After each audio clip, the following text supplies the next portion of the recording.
Welcome back. This is part 3 of 4, and if you haven't caught parts 1 and 2, the links are in the description. Make sure you see those.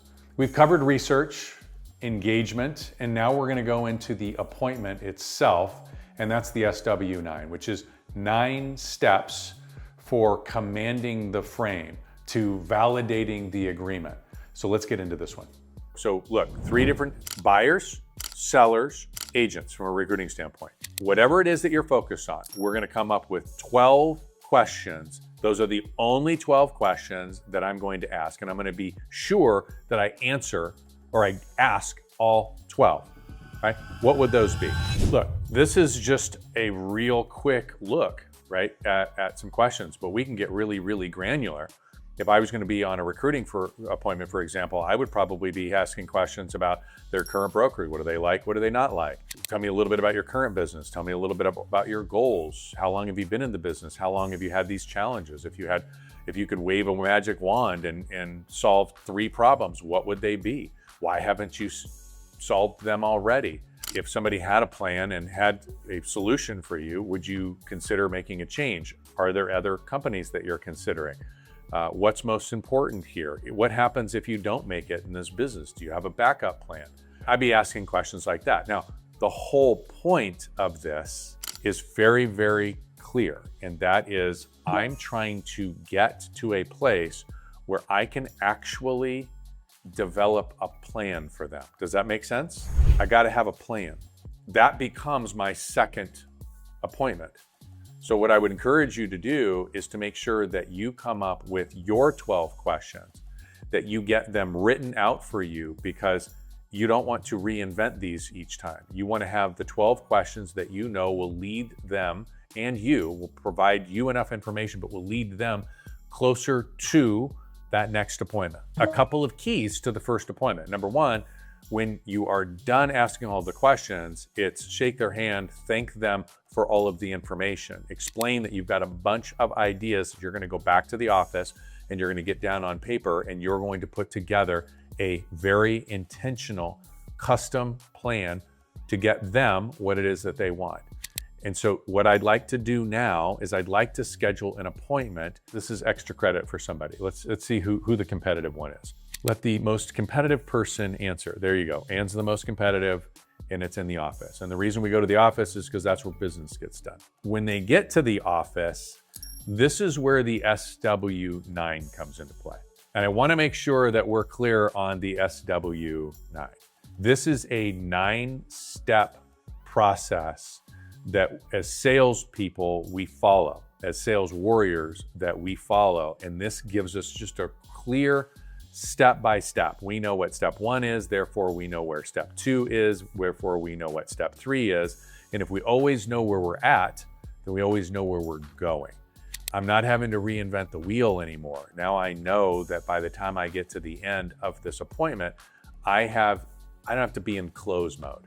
I don't know about you, I don't love close mode. I really like sort of solving people's problems, and with the expectation that I've solved the problem so well that they're like, yeah, man, like, where do I sign? It changes my psychology. What happens is I go from, all right, well, I'm expecting a no, and therefore I have to have objection handlers to get to a yes. I go into it from a brain space, mindset space of, I expect a yes. I expect a yes because I've listened to what their problems are, and I've solved all of the problems at such a high degree that they would be insane not to hire me. Does that make sense? I'm a little bit on the, well, if they ever said no, I'd be like, well, wait a minute, what do you mean? Like, what do you mean? No, that's insane. We got to dig into this, right? I hope that makes sense to you. But all right, so let's go through what this looks like. And again, this is all in the playbook that we'll get you later. So here's step 1, commanding the frame. This works whether it's an in-person appointment, whether it's a Zoom appointment, or whether it's a phone call appointment. One of the things that I see oftentimes salespeople, the mistake that they make right out of the gates, is they come at it from an apologetic stance, a defensive stance, instead of one of authority. Here's the difference. An apologetic stance would be like, oh my gosh, thank you so much for making it here. I know your time is busy. I so appreciate the effort that you've made to get here. I think on paper that sounds really good, but psychologically what you're doing is you're saying your time is more important than my time, and you're actually doing me a favor. When the reality is they have something that they want to accomplish, and they need you for them to accomplish it.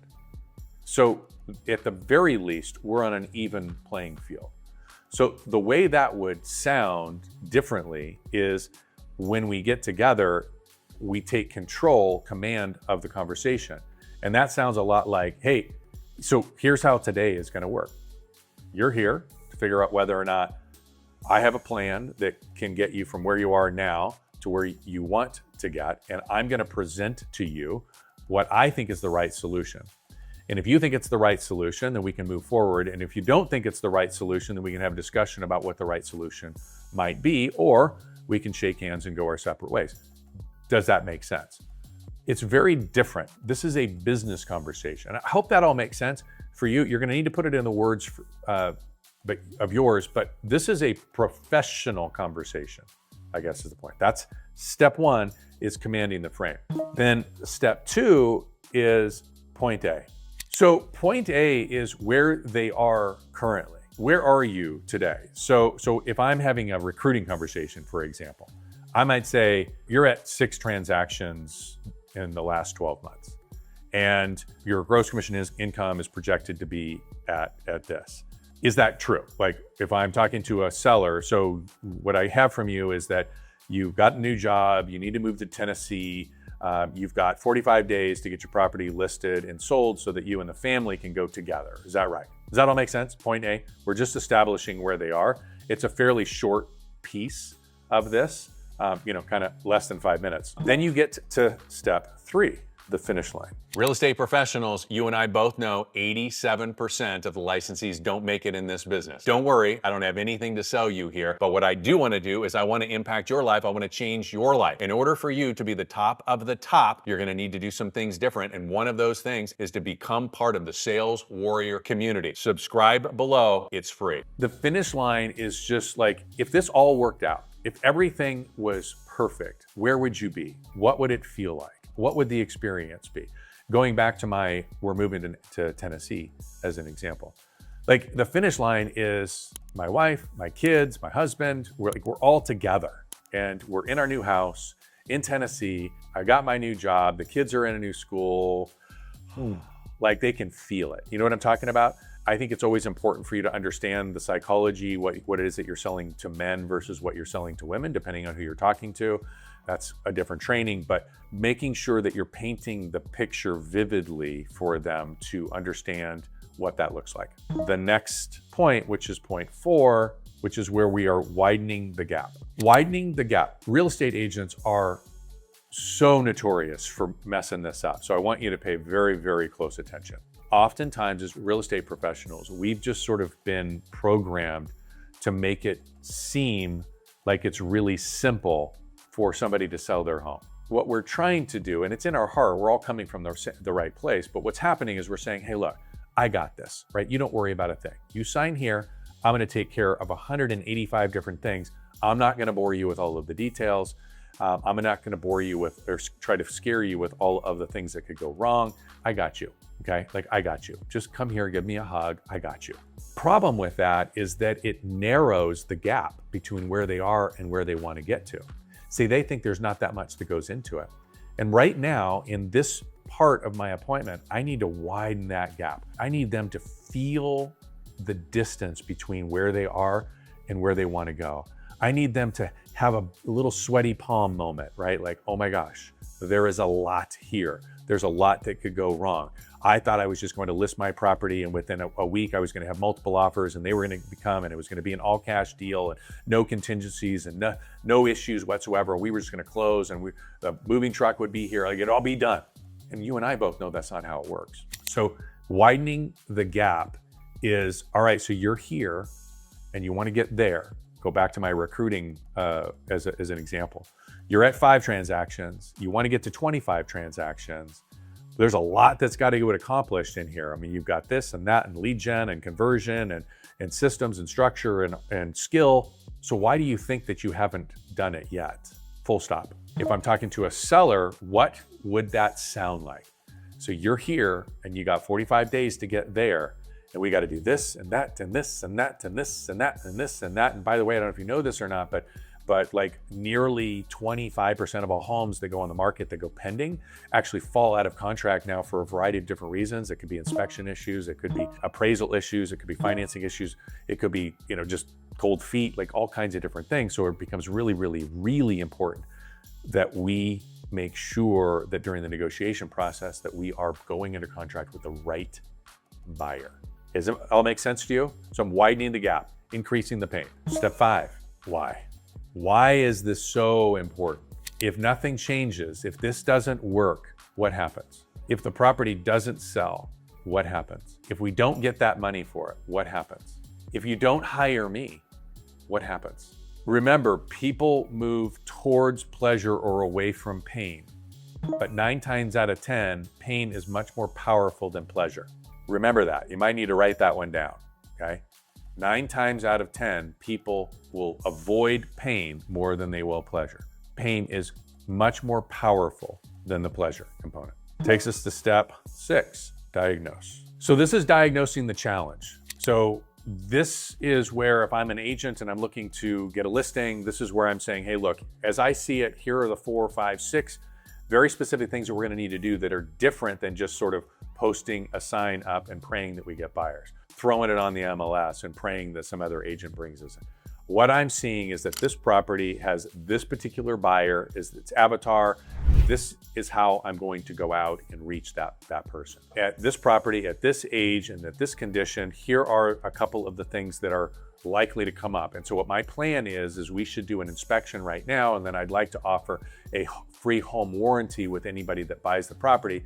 That way they feel comfortable that, number one, we've inspected it, we've addressed the main issues, but now they've got extra coverage. You're following what I'm saying? Like, we have diagnosed what the challenges are to this so that we can then prescribe, which is the next one, the strategy. Sorry for the interruption. I don't have anything to sell here today. What I do know is the data tells me that 54% of you are watching the videos to the end. 46% are watching the videos but not subscribing. If you haven't subscribed, please do me a favor. Drop down, hit the subscription button, hit the notification button, and make sure you don't miss any of our Sales Warrior training. Back to the video. Here are the challenges that I see. Here's how we're going to address them.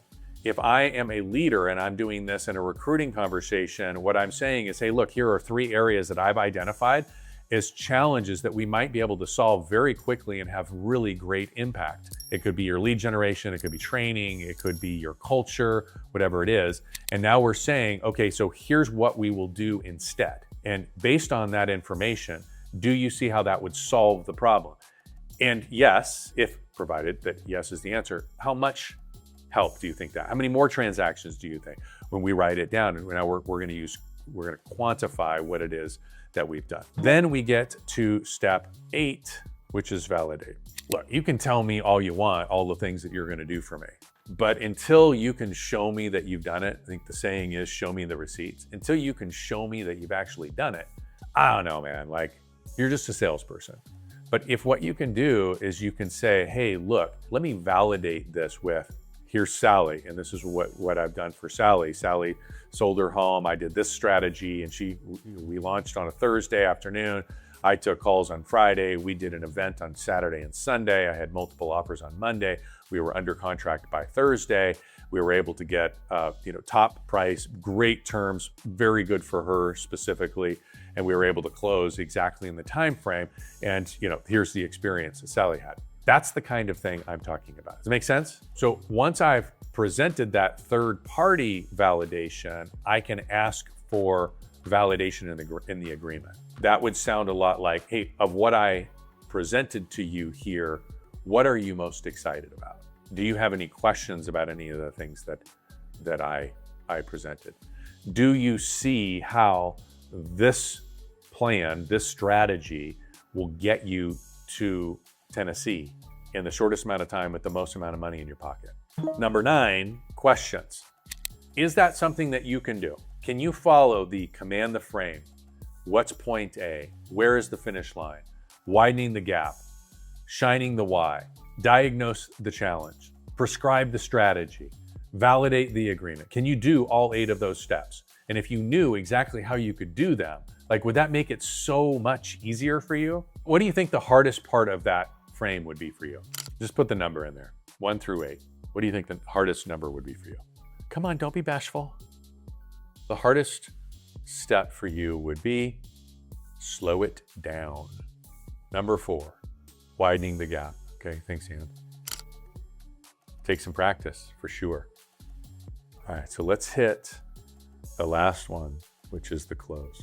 That's 8 of the 9 moves in the SW9. And in part 4 is the final part. I'm closing it out with the 9 moves, the close, plus the handoff, the part most agents completely drop the ball on. The link is right there. Don't miss it.